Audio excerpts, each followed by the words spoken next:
Marcus Chun stood at the observation window of Threshold Station and watched the stars blur past in their strange dance through space, thinking about how lonely it was to be humanity's interpreter to beings who found humans confusing and messy, and far too emotional for comfort. He had been assigned to the Cultural Liaison Office 6 months ago with grand dreams of building bridges between species and fostering understanding across the cosmos.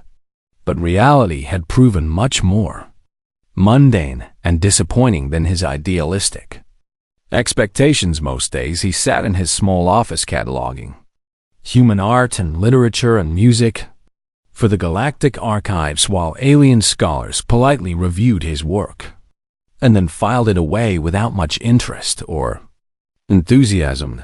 Other species treated humans with careful courtesy, but maintained a clear distance, as if humanity's tendency toward emotion was something contagious that might spread if they got too close. Marcus had learned to recognize the subtle signs of discomfort in the various species he encountered daily. The way the methane-breathing Calax would shift their weight when humans discussed love or grief. How the multi-limbed torsion would click their mandibles nervously when confronted with human poetry about war and sacrifice. Even the station's AI seemed baffled by human inconsistency and frequently asked Marcus to clarify why humans created monuments to both their heroes and their mistakes. Today was supposed to be different, though, because a new scholar had requested access to the Human Cultural Database and wanted a personal liaison to help navigate what she called the contradictions inherent in emotional species development. Her name was Velshara, and she belonged to the Kethrin, a species Marcus had only encountered twice before in his time on the station. The Kethrin were remarkable beings, ancient and elegant, with bodies made of a crystalline substance that shifted through subtle colors based on complex internal chemistry rather than emotional states. At least that was what their official documentation claimed. They were known throughout the galaxy as the philosophers, the perfect logicians who had transcended the primitive biological need for emotion through careful genetic and neurological engineering over thousands of generations. When Velshara arrived at his office precisely on schedule, Marcus felt his breath catch slightly at the sight of Hirsch. Stood nearly 7 feet tall with a body that resembled living glass or diamond, her form perfectly symmetrical and geometric, with sharp angles that caught the station's lighting and refracted it into subtle rainbows across his office walls. Her surface rippled with soft amber light that seemed to pulse in regular mathematical intervals like a heartbeat, rendered in color and crystal. "I am Velshara of the Kethrin Philosophical Collective," she said in a voice that carried harmonics beyond human hearing range, creating a sound like wind chimes mixed with distant singing. "I have been assigned to evaluate and catalog human cultural development for inclusion in the greater archives." Marcus stood and offered his hand in greeting before remembering that Kethrin didn't engage in physical contact, pulling it back awkwardly while Velshara observed him with what might have been curiosity, though reading emotion in a crystalline face was nearly impossible.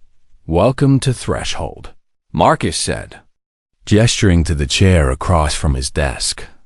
"I'm Marcus Chun, and I'll be assisting you with whatever you need regarding human culture." Velshara moved with perfect grace and settled into the chair without making a sound, her body remaining absolutely still in a way no human could ever manage. "I have reviewed preliminary data on your species," she began, her harmonic voice filling the room, "and I find your cultural development highly irregular and difficult to categorize using standard taxonomic frameworks." Marcus couldn't help but smile slightly at that formal assessment. That's probably the most diplomatic way anyone has ever called humans weird. The amber light within Velshara's form pulsed once, twice, then returned to its regular rhythm. "I do not understand your response," she said. I was providing objective analysis based on comparative cultural studies across 47 spacefaring civilizations, right? Of course, Marcus said, settling back into his chair and pulling up files on his terminal. What specific aspects of human culture are you interested in examining first? Valshara tilted her crystalline head slightly. Another movement so precise it seemed calculated to the millimeter. Your species creates art that depicts suffering and pain and loss, she said. This is highly unusual among civilized species who typically celebrate achievement and logical progress in their creative works. You want to understand why humans make sad art? Marcus asked, already pulling up files of war memorials and tragic poetry and melancholic symphonies. I wish to understand why any species would deliberately create or consume content designed to produce negative emotional states. Valshara clarified, her colors remaining steady amber without fluctuation. Marcus leaned forward with growing interest despite himself. That's actually one of the most interesting questions about human nature, he said. We believe that beauty and meaning can come from struggle and pain. That our darkest moments often reveal our deepest truths about what it means to be alive. The amber light within Valshara flickered for just a moment before stabilizing again so briefly. Marcus almost thought he'd imagined it. Catherine abandoned such thinking 7,000 years ago. When we achieved emotional transcendence, she said in her perfect harmonic voice, we determined that emotions were biological noise interfering with pure reason and truth. And you don't miss it? Marcus asked before he could stop himself. The feeling of things. Valshara remained absolutely still for several long moments, her crystalline form catching and refracting the light in patterns that almost seemed agitated before smoothing back into calm geometric perfection. The Catherine do not experience missing as you understand it, she finally replied. We achieved a higher state of being, but something in her voice, some tiny harmonic dissonance that Marcus's trained ear caught, made him wonder if that statement was entirely true. Over the following weeks, Marcus and Valshara met regularly to discuss human culture, and each session revealed new layers of confusion and fascination. On the Catherine scholar's part, she would arrive alone each time, unusual for Catherine, who typically traveled in philosophical collectives and spent hours examining human art and literature with what Marcus increasingly suspected was more than academic interest. He showed her paintings by Caravaggio and Rothko, played recordings of Beethoven's later symphonies and Billie Holiday's blues, read passages from Dostoevsky and Toni Morrison each time. Valshara would sit perfectly still and absorb the material while her amber light pulsed in those steady, mathematical rhythms. But Marcus began noticing small anomalies. The way her colors would shift slightly more dramatically when exposed to particularly emotional pieces. How her voice would carry almost imperceptible tremors when discussing themes of loneliness or longing. The fact that she always came alone one day, as they discussed a human war memorial that honored both the soldiers who died and the enemies they fought. Marcus noticed Valshara's crystalline form ripple with colors he'd never seen before, deep blues and dark purples that flashed through her structure before she seemed to forcibly suppress. Then back to amber. Are you all right? He asked without thinking. Valshara stood abruptly with a sound like breaking glass. I must conclude today's session, she said, her voice carrying discordant harmonics that made Marcus's teeth ache. She left quickly and didn't return for 3 days during her absence. Marcus researched Catherine biology and culture more thoroughly than he ever had before, reading every document available in the station's databases. That was when he discovered the carefully worded references to philosophical regression and emotional aberrations among the Catherine population, rare individuals born with the capacity to experience emotions despite their species. Engineered transcendence, these Kethren were considered flawed, pitied, quietly removed from mainstream society. Marcus stared at his terminal screen and felt his heart sink with sudden understanding. Velas wasn't just studying humans because of academic assignment. She was here because she was one of them, one of the broken ones, the ones who still felt things, and she was completely, utterly alone. When Velshara finally returned to Marcus's office, she moved with the same perfect grace as before, but something had changed in the way she held herself, more rigid, more controlled, as if she was consciously managing every aspect of her crystalline form. "I apologize for the abrupt termination of our previous session," she said in carefully modulated harmonics. "There was an urgent matter requiring my attention." Marcus didn't believe her, but he didn't push. Instead, gesturing to her usual chair and pulling up a new file on his terminal. "No problem at all," he said, keeping his voice casual and relaxed. "I thought today we could look at human music, specifically the kinds of songs people listen to when they're feeling sad." Velshara's amber light flickered once before stabilizing. "That seems counterproductive," she said, as she settled into the chair. "Why would organisms deliberately seek out stimuli that reinforce negative emotional states?"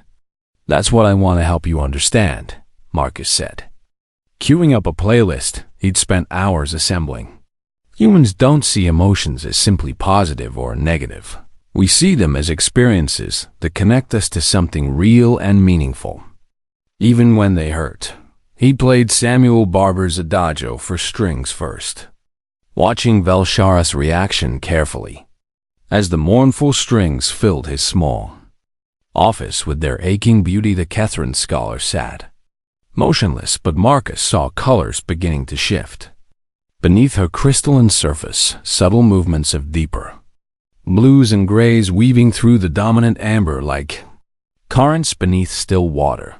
"This composition produces a physiological response in humans?"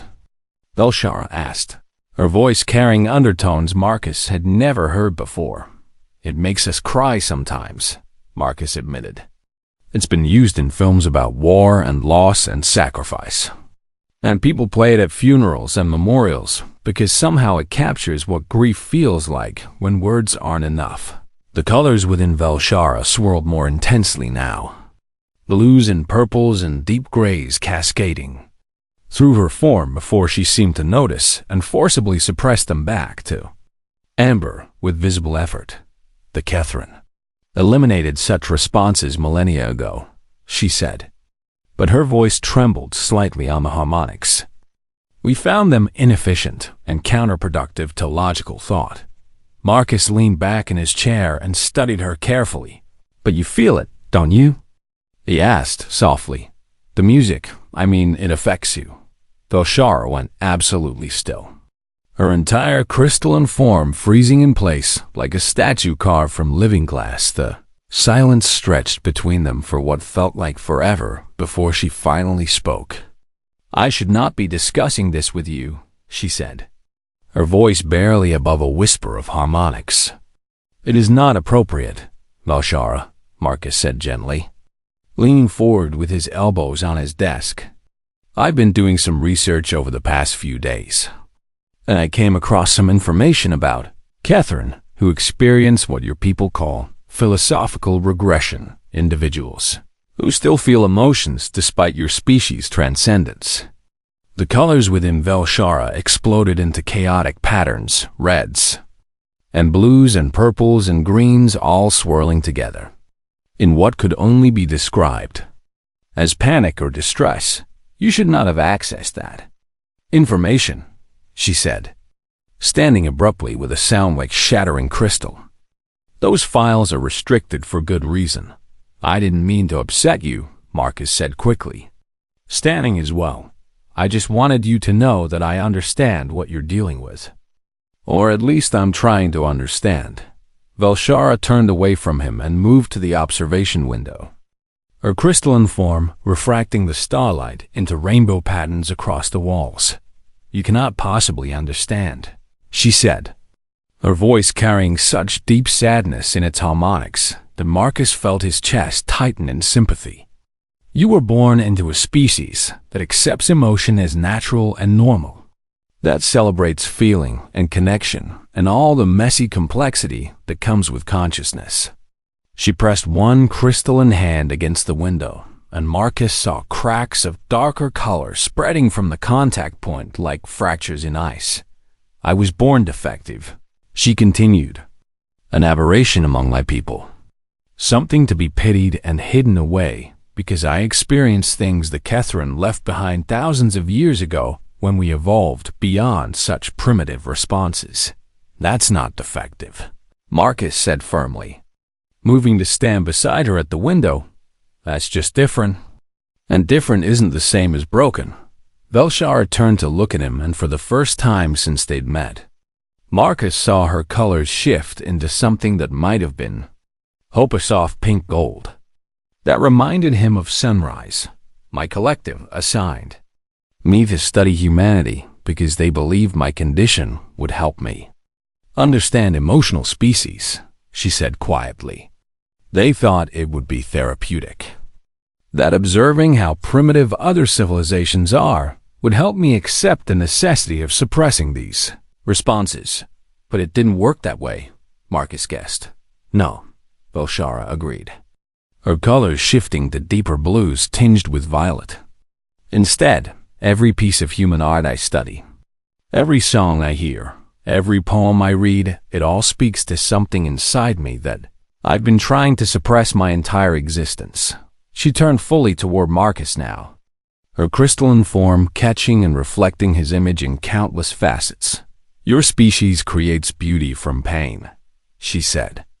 "You write songs about heartbreak and paint pictures of suffering and build monuments to remember your mistakes.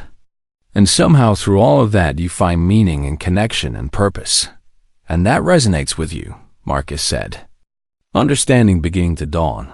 "It makes me feel less alone," Velshara admitted, her voice breaking slightly on the harmonics. "For my entire life, I have performed perfection while breaking apart inside, pretending I was like other Kethran while experiencing emotions they cannot even name anymore."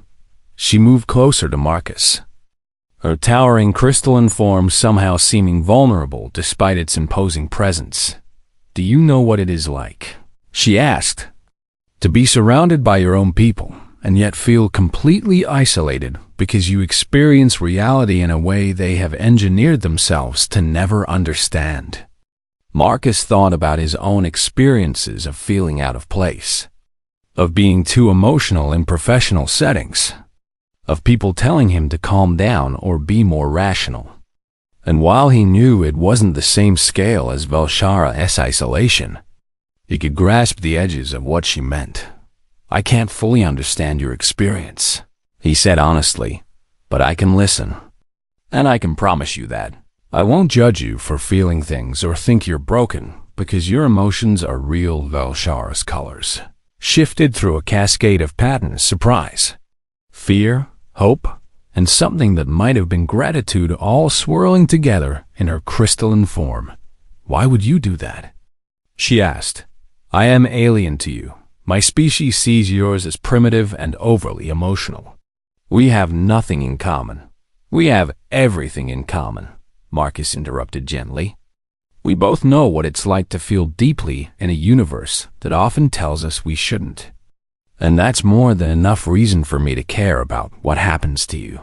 For a long moment, Velshara simply stood there processing his words, while her colors rippled and shifted through patterns that Marcus suspected represented complex emotions she'd been suppressing for decades. "I have never told anyone what I just told you," she finally said. "Other Kethran would report me immediately for treatment, and I have been so careful for so long to hide what I am. Your secret is safe with me," Marcus promised. "But can I ask you something?" Velshara's colors stabilized slightly into a calm blue-green that reminded Marcus of ocean water. Yes. Do you want to stop feeling? Marcus asked if there was a way to become like other Catherine. To have those emotions removed completely? Would you choose that? The question seemed to shake Velshara to her core because her entire form, rippled with cascading colors, deep purples and reds and blues, all fighting for dominance. I do not know, she whispered, her harmonics cracking with something that sounded heartbreakingly like tears, even though her species couldn't cry. Sometimes the pain of feeling is so intense I wish I could be normal. Could be like my collective and experience only logic and reason. She paused, her colors continuing to swirl chaotically. But then I hear music like the piece you played today, or I read human poetry about love and loss, and I feel connected to something vast and meaningful and beautiful, and I cannot imagine giving that up. Even though it hurts, Marcus nodded slowly. That's the human condition right there, he said. The constant tension between wanting to avoid pain and knowing that the things that hurt us are often the same things that make us feel most alive. Velshara looked at him with her faceted crystalline face, and Marcus saw his own reflection multiplied countless times in her surface. Perhaps, she said softly. That is why I was drawn to study your species, because somewhere deep inside, I hoped to find others who understood that feeling everything, even the pain, might be worth the cost. The station's night cycle had turned the corridors dim and quiet when Marcus heard the soft chime of his door alert. Surprising because he rarely received visitors and never this late when most beings were in their rest periods, he opened the door expecting, perhaps, a maintenance alert or automated delivery, but instead found Velshara standing in the shadowed hallway, her crystalline form barely visible in the low lighting like a ghost made of glass and starlight. Velshara? Marcus said, surprised and immediately concerned, because something about her posture seemed different, less controlled, more uncertain. Is everything all right? The Catherine scholar stood silently for several long moments, her amber light pulsing erratically instead of its usual mathematical rhythm, colors flickering beneath her surface like lightning in storm clouds. May I enter? She finally asked, harmonic voice so quiet Marcus almost missed it. Of course. Please come in, he said, stepping aside and letting her pass into his small living quarters. Velshara moved into the center of the room and stood there, trembling, actually trembling, her crystalline form vibrating in a way Marcus had never witnessed before. Tiny ripples cascading across her surface like water disturbed by wind. I should not be here, she said, her voice carrying discordant harmonics that spoke of deep distress.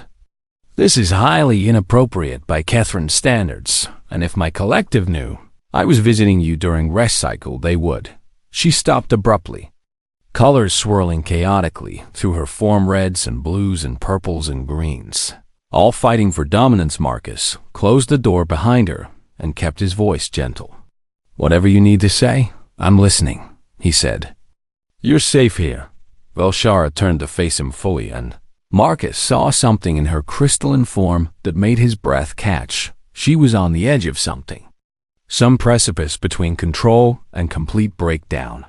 No one ever sees me like this, she whispered, her harmonic voice cracking and breaking in ways that shouldn't be possible for a Catherine. No one in my entire existence has seen what I truly am beneath the performance.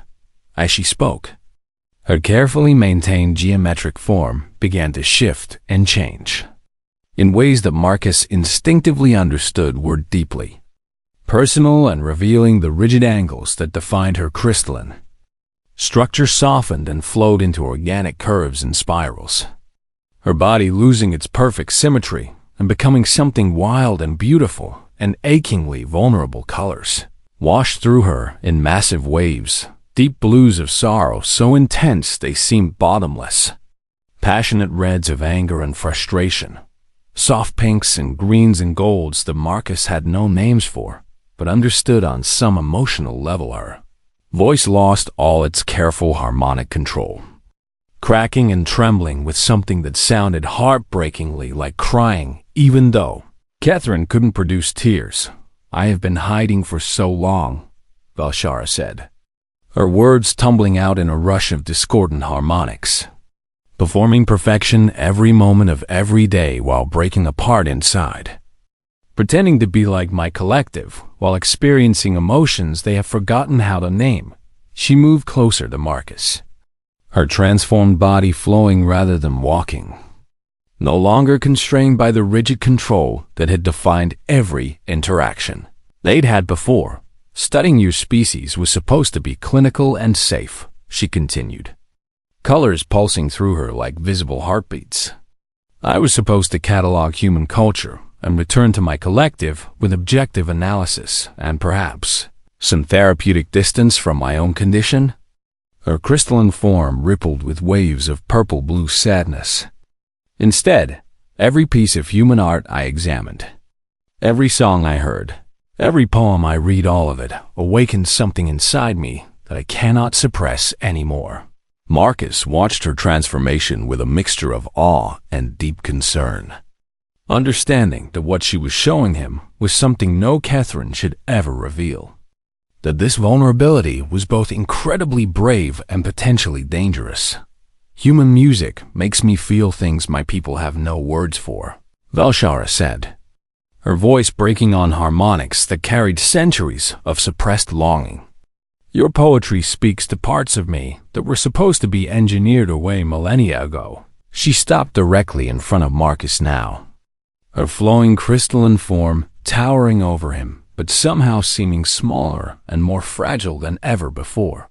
You showed me that war memorial that honored both the soldiers and their enemies, she said, colors shifting to deep reds and golds, and I felt grief so profound it nearly shattered me right there in your office. Grief for lives lost and choices made, and the terrible beauty of beings who can hold both love and violence in their hearts simultaneously. Tears would have been streaming down her face if she'd been human, Marcus thought, watching the colors cascade through her like visible emotions rendered in light. And, Crystal, I came to you tonight because you are the only being I have ever met who might understand what it means to feel too much. Valshara continued, her entire form trembling with the weight of her confession. To be messy and contradictory and alive in ways your society does not accept or value. She shifted closer still until Marcus could see his own reflection repeated countless times in her faceted surface, each tiny image showing his expression of compassion and understanding. I am so tired of being alone, she whispered, her voice carrying such profound sadness that Marcus felt his own eyes begin to sting with sympathetic tears. Of hiding what I am, of pretending emotions are weaknesses to be overcome, rather than experiences that make existence meaningful. Marcus reached out slowly, telegraphing his movement, and when Valshara didn't pull away, he gently placed his hand near her crystalline form, not quite touching because he knew contact was difficult for Catherine, but close enough to offer comfort. You're not alone anymore, he said firmly, his voice thick with emotion. I see you. Valshara, not the performance you give to other Catherine, not the perfect scholar they expect you to be, but the real you underneath all that control, the colors within. Valshara exploded into brilliant patterns of gold and pink and soft blue. Emotions Marcus recognized as hope and gratitude and relief all tangled together. You do not find me broken? She asked, her harmonic voice small and uncertain. You do not see my emotions as primitive biological noise to be transcended? God, no, Marcus said with feeling. I see someone incredibly brave who's been carrying an impossible burden alone for far too long. Someone who feels deeply and thinks profoundly and deserves to be accepted. Exactly as she is, Valshara's form rippled with cascading colors that Marcus was beginning to understand represented complex emotions too nuanced for simple translation, gratitude mixed with fear, hope tangled with doubt, relief flowing into new vulnerability. I do not know how to do this, she admitted, her colors shifting to uncertain purples and blues. How to be authentic instead of performing. How to feel without apologizing for it. How to exist in a way my entire civilization has deemed defective. Then let me help you figure it out, Marcus offered. Starting right now, in this moment, you don't have to perform anything for me. You don't have to suppress or control or hide what you're experiencing. He gestured around his small living quarters with its cluttered, human belongings and comfortable disorder. This space is yours whenever you need it. A place where you can be exactly who you are without judgment or expectations. Velshara stood silently, her crystalline form continuing to flow and shift through organic patterns so different from her usual rigid geometry. Colors pulsing in waves that suggested she was processing intense emotions. May I stay for a while? She finally asked. I do not think I can return to performing perfection tonight. I am too raw. Too exposed. Stay as long as you need, Marcus said warmly. Moving to his small entertainment console. Let me show you more human culture. The kind that celebrates feeling deeply. That honors vulnerability as strength. He pulled up files of music and art and poetry. Pieces he'd been collecting specifically for Velshara, though he hadn't consciously realized it until now as he played Mahler's Symphony No. 5. As he showed her Van Gogh's Starry Night and explained how the artist had painted beauty while suffering from mental illness. As he read her Mary Oliver's poems about love and nature and the courage it takes to stay soft in a hard world.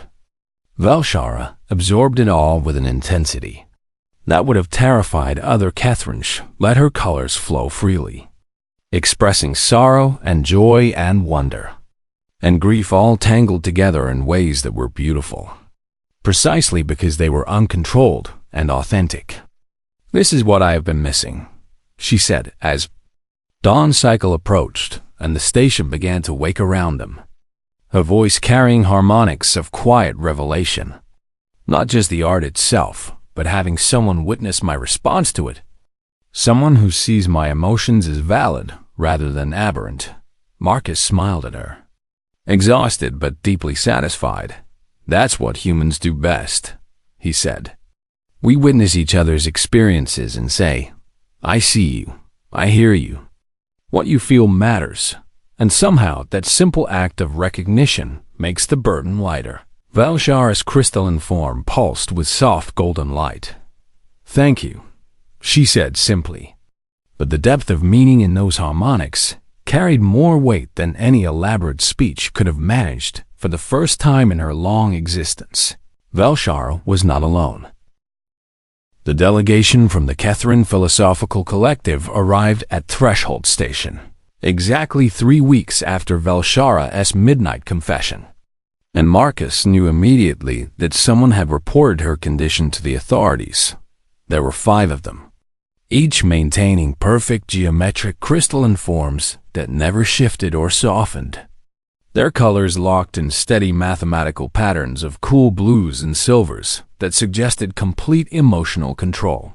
They moved through the station corridors like living equations, their harmonic voices speaking in perfect unison as they requested an immediate meeting with Velshara and the human diplomatic corps. Marcus sat in the conference room beside Ambassador Sarah Chun, no relation despite the shared surname, and watched Velshara enter flanked by her collective members, her form rigidly controlled in a way he hadn't seen since before her. Revelation she wouldn't meet his eyes, and he could see the effort it took for her to suppress the colors that wanted to flow through her crystalline structure. To maintain the performance of perfect Catherine composure, we have received reports. The lead Catherine named Torvin began, his harmonic voice carrying no inflection whatsoever. That scholar, Velshara, has been experiencing severe philosophical regression during her assignment among your species. Ambassador Chum leaned forward with her hands clasped on the table. With respect, Torvin, we would need clarification on what you mean by philosophical regression and why this concerns your delegation.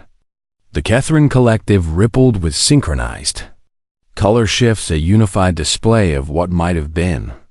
Surprise or perhaps condescension at having to explain something they considered obvious. Velshara was born with a neurological aberration that causes her to experience primitive emotional responses. Torvin explained with clinical detachment. This condition is rare among our species and is typically managed through chemical treatment and social isolation to prevent contamination of the collective consciousness. Marcus felt anger rising in his chest, but kept his expression neutral, knowing that emotional outbursts would only reinforce the Catherine belief that feelings were primitive and undesirable. We assigned Velshara to study humanity, precisely because of her condition, another Catherine added. We believed exposure to an emotional species might help her understand the necessity of transcending such responses. Instead, Torvin continued, his voice still perfectly modulated, her regression has accelerated to dangerous levels, and we have detected unauthorized emotional expressions and loss of geometric control during her off-duty cycles.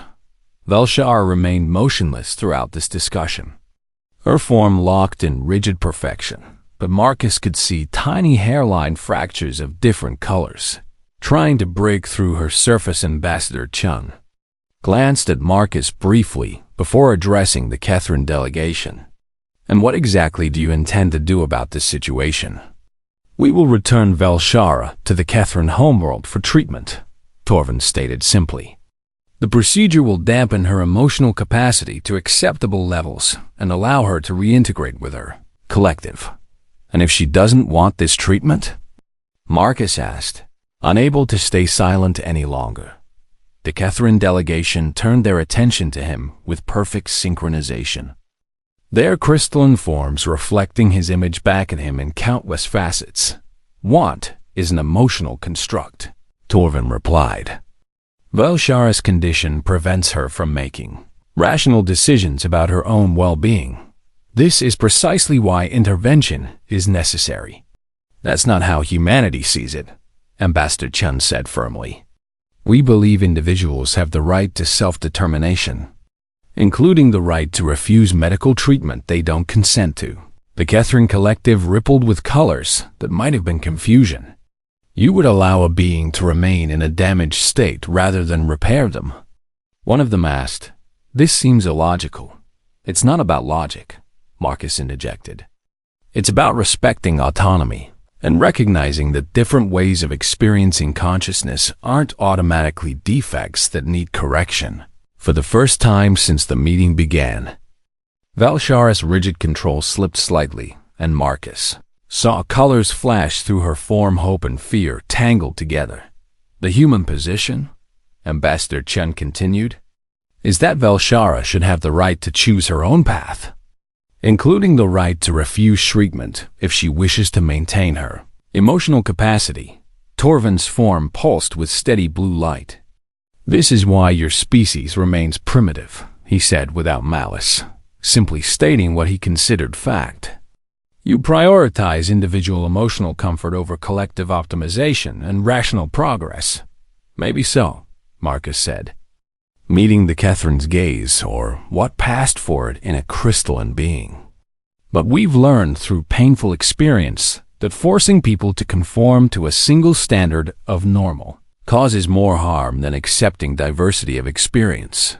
He stood up slowly, making his next words carry weight. Humanity has fought countless wars over the right to be different, to chart our own courses, even when others think we're making mistakes. We're not about to abandon that principle now. The Catherine delegation remained silent for several long moments, processing this information through whatever collective consciousness they maintained. We are offering to heal something broken, Torvin finally said. Why would you oppose this?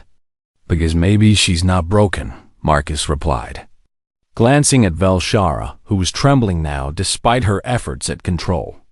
Maybe she's just different, and different doesn't need to be fixed. Ambassador Chun nodded agreement. Humanity formally requests that this matter be decided by Velshara herself. Not by committee or collective, her autonomy should be respected.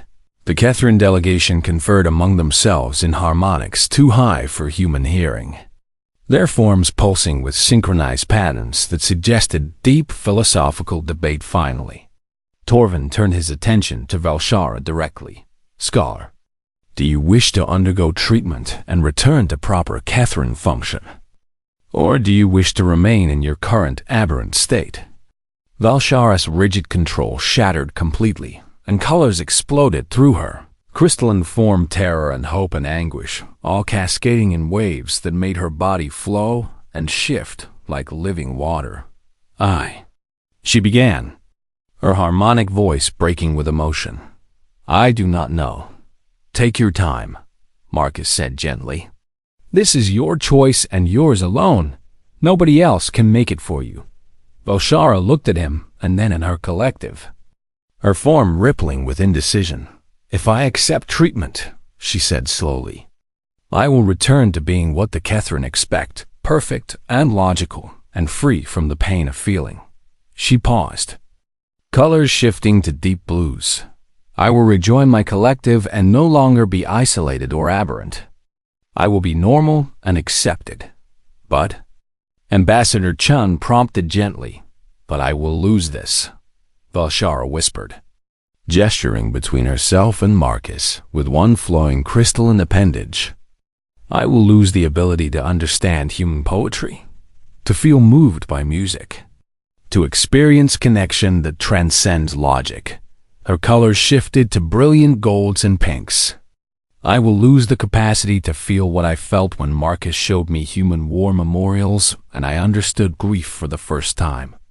When I heard Mahler's symphonies and felt beauty so intense it nearly shattered me." She turned to face Torvin directly, her form no longer attempting rigid control. "I will lose myself, the part of me that experiences meaning and purpose and connection, and I do not think I can accept that trait anymore." The Catherine collective rippled with synchronized shock. "You would choose to remain defective?" Torvin asked. "To remain isolated from your people and unable to reintegrate with Catherine society?"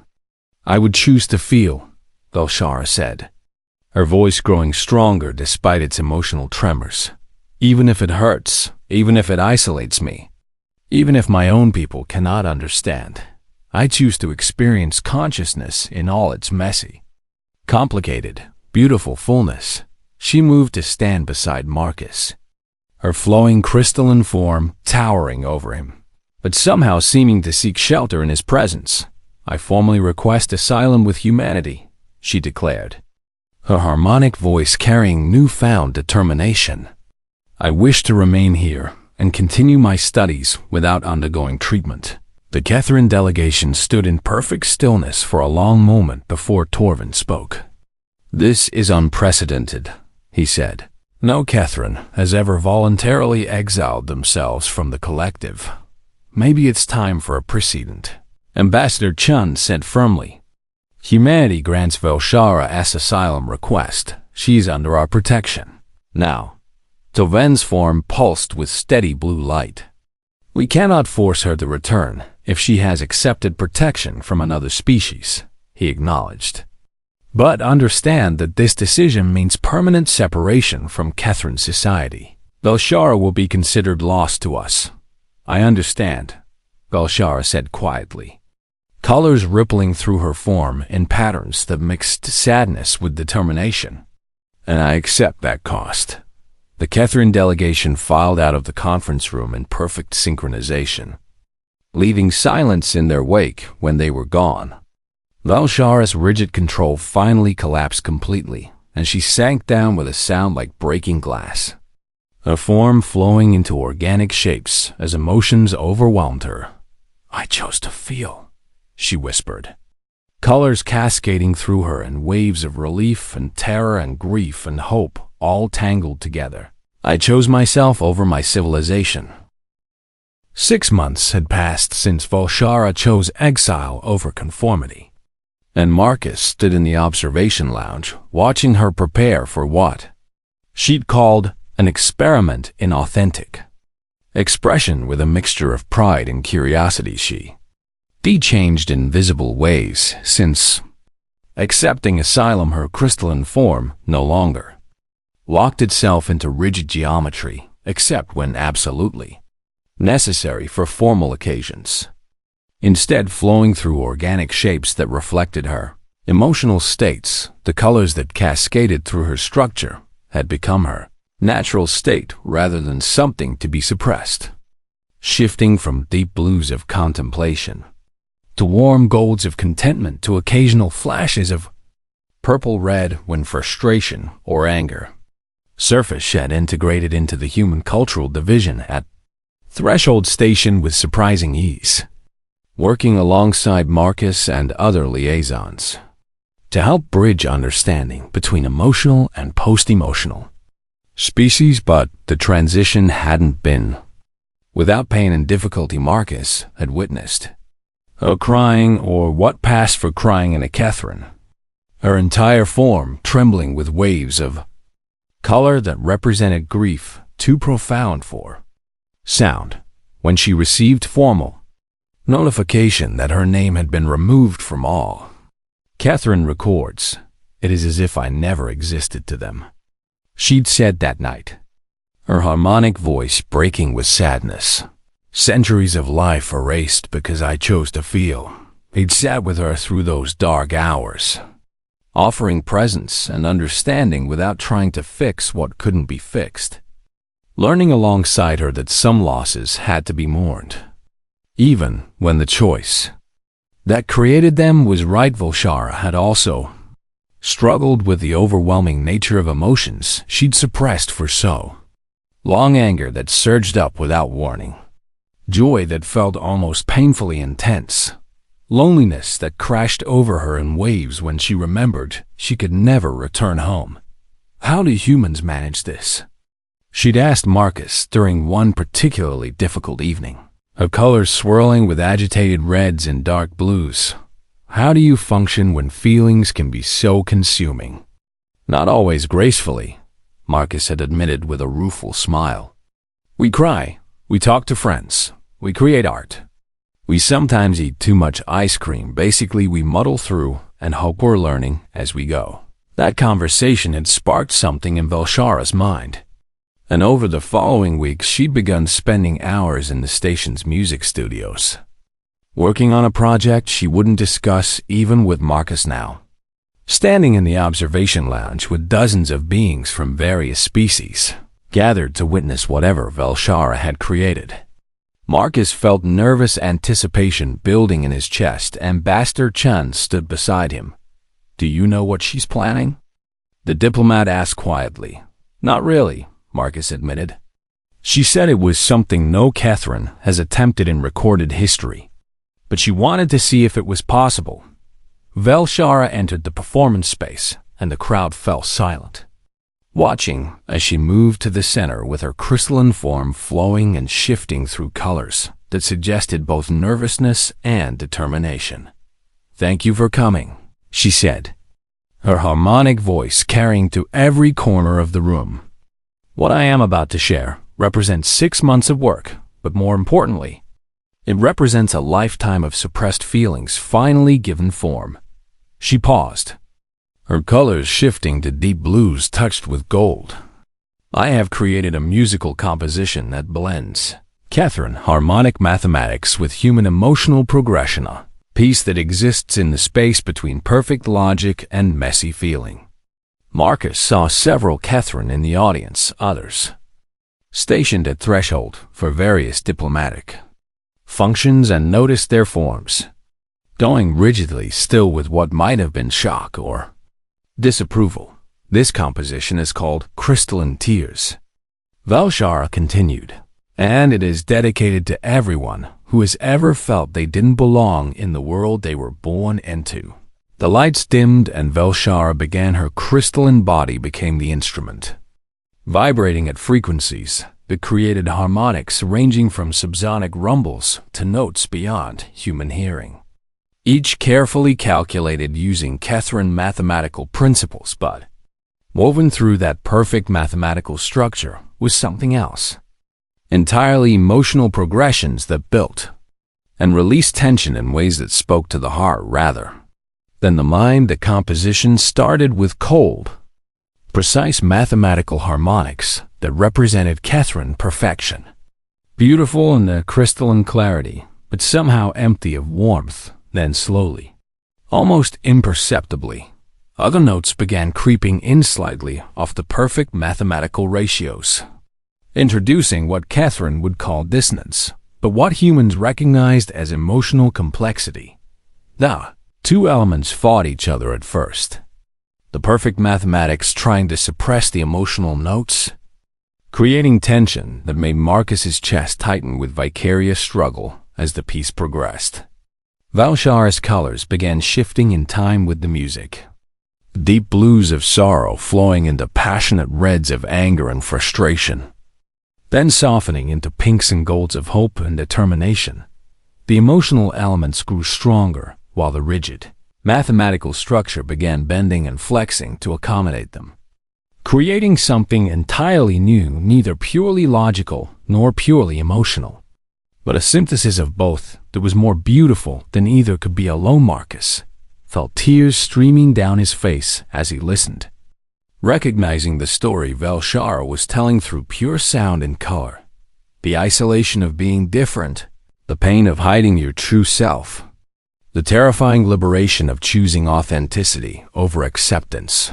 Other humans in the audience were crying too, he noticed, while various alien species displayed their own signs of emotional response, the torsion clicking their mandibles in complex rhythms, the Galax shifting their weight in ways that suggested agitation or perhaps profound thought. Even the Catherine observers seemed affected, though they tried to maintain rigid control. Marcus saw tiny fractures of different colors beginning to show through their perfect amber surfaces. The composition reached its climax, with a moment of perfect integration where mathematical precision and emotional depth merged into harmonics so beautiful they almost seemed to transcend sound itself, becoming something felt in the bones and blood. Valshar's entire crystalline form blazed with colors Marcus had never seen before, brilliant golds and pinks and blues all flowing together in patterns that represented pure, unfiltered joy.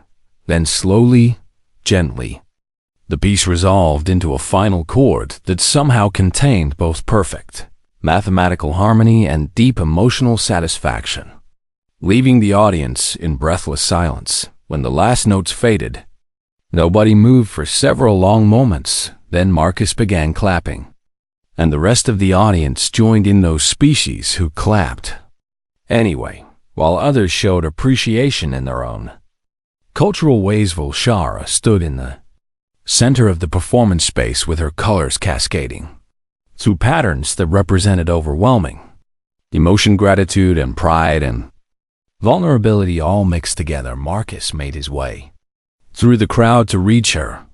"That was extraordinary," he said, his voice thick with emotion. "You created something completely new, something that belongs entirely to you." Valshara's form rippled with soft golden light. "I wanted to show that feeling deeply and thinking clearly don't have to be opposing forces," she said.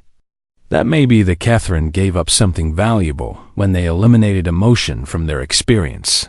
She looked around at the diverse crowd, still processing what they witnessed.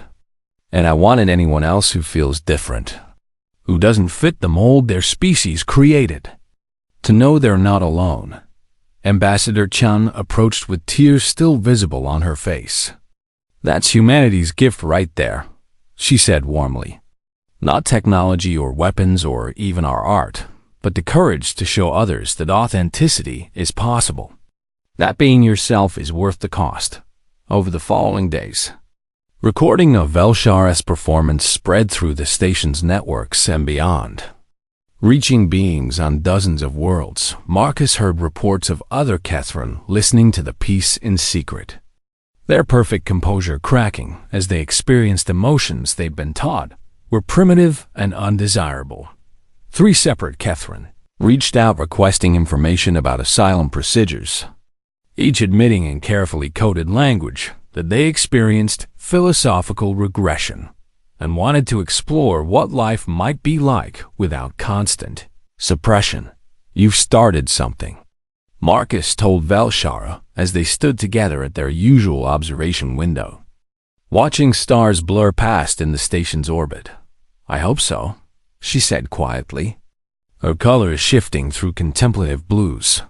"Not a revolution exactly, but perhaps a gentle reminder that the Catherine's chosen path isn't the only valid way to experience consciousness."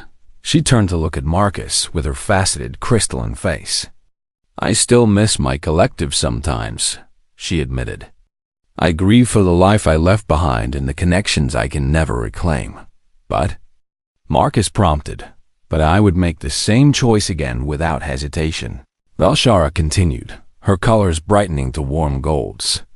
"Because this," she gestured around them at the station and the diverse beings moving through it, "this messy, complicated, emotionally overwhelming existence feels more real and meaningful than centuries of perfect logic ever did."